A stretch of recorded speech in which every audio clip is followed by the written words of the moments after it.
In the heart of the 15th century, when power was often measured by the strength of kings, Aceh stood differently.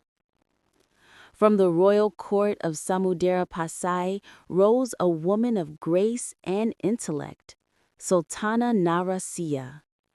She was not only a ruler, but a scholar, a believer, and a mother to her people. Under her reign, Samudera Pasai flourished as a beacon of Islamic scholarship and maritime trade.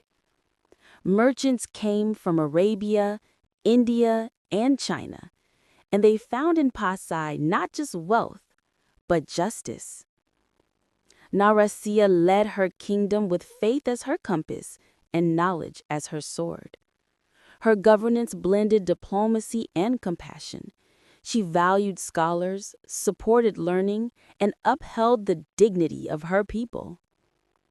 At a time when few women were seen in seats of power, she ruled with calm authority, proving that leadership is not defined by gender, but by wisdom and vision.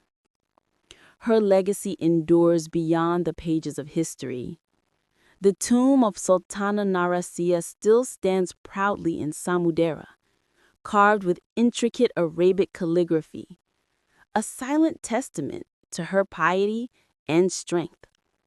And today, her name lives on, immortalized in education, Universidad Islam Negeri Sultanah Nahrasiyah in Laksumawe, a living tribute to a queen who led her nation with intellect, justice, and unwavering faith. Sultanah Nahrasiyah reminds us that from the heart of Aceh, centuries ago, a woman's light once guided an entire civilization. And that light still shines today.